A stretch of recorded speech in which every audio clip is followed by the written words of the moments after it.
Tensions between the US and China are rising again, as the White House has ordered all US federal agencies to remove the Chinese-owned social network TikTok from their systems and devices on fears that it could compromise state secrets.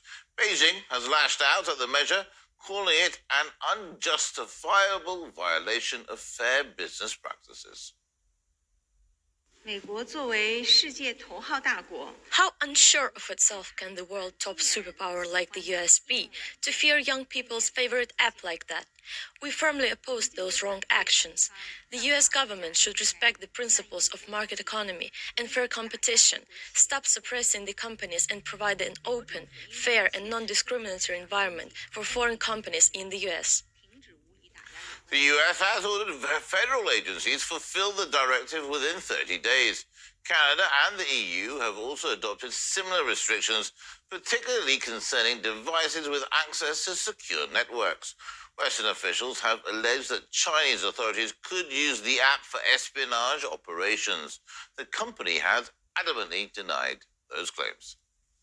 The US, despite its constitutional values of freedom of speech, has been considering completely banning TikTok in the country. Legislation to that effect is reportedly being prepared for President Joe Biden by the US Foreign Affairs Committee. The Western-backed group Human Rights Watch has even jumped on the bandwagon, calling for the app to be prohibited. That has raised questions about whether the users should be able to decide for themselves.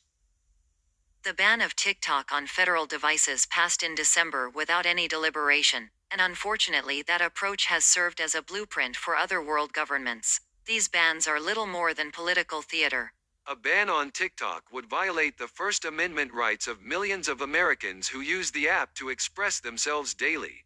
We call on them to fight against censorship and support our constitutional right to express ourselves.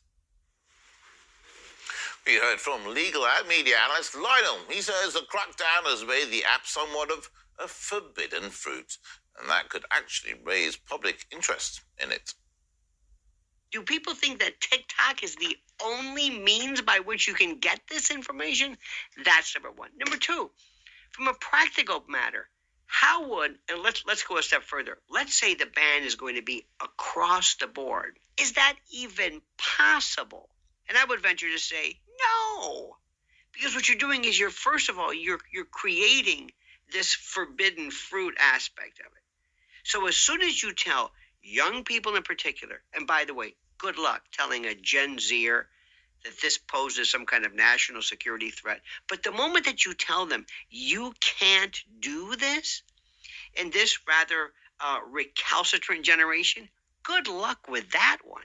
When you keep saying China, China, China, China, it can tend to sound, dare I say, xenophobic. We've seen this before in the way people talk about anything that's Russian. Russian propaganda, Russian, interference, Russian. And after a while, this Russophobic, Kremlin-baiting kind of language seeps into the conversation. I can see this happening if it hasn't happened already.